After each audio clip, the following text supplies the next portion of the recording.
We've told you about the double-matched babies and the birth moms who did not exist in a massive adoption fraud scheme. But tonight you're going to hear from the mothers who blew the whistle on Tara Lee, that Macomb County woman who was just sentenced to 10 years in prison for wire fraud. 7 investigator Heather Catallo joins us right now with these exclusive interviews. Heather.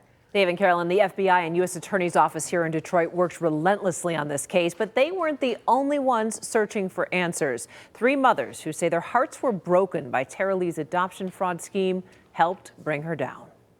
They came from across the country to walk together into federal court in Detroit on Wednesday for the sentencing of Tara Lynn Lee. After they told their stories of heartbreak, the judge sentenced the Macomb County mother to 10 years in prison, calling the adoption fraud scheme that Lee orchestrated the worst case he'd ever seen. We had to figure this out. Now that Lee is sentenced, we can show you the 3 women who started piecing this case together about 2 years ago. I wanted her stopped because I didn't want anybody to feel the pain that I felt. It's shocking, honestly, to be sitting here knowing where we started. I could not in good conscience let another family, another mom, another set of siblings, another person go through what we went through if we could stop it. After Julie Falkenberry's daughter was stillborn back in 2016, Julie and her husband decided to add to their family in South Carolina with an adoption. Julie got connected with Tara Lee's Always Hope adoption in Michigan, and Lee matched Julie with a birth mom in Florida. But Julie says Lee told them that the baby they had named Eli only lived for 45 minutes after birth. We were heartbroken, and it brought back a lot of emotions for me because I had recently lost a child.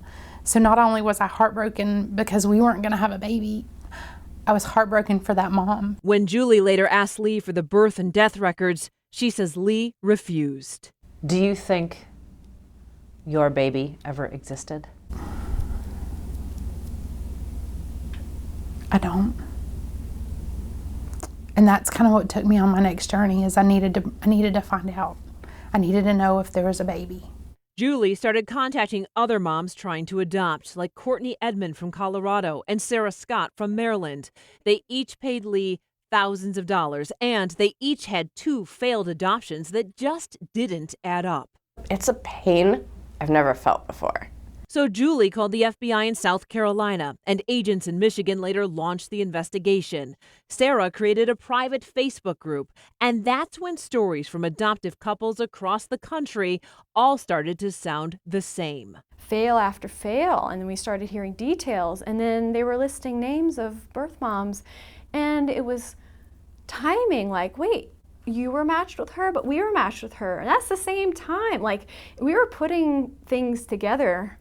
It was shocking. I also talked with birth moms, and what Tara did to the birth moms is just despicable. My own birth mother had to keep her food in the snow because the appliances that I paid for never got to her.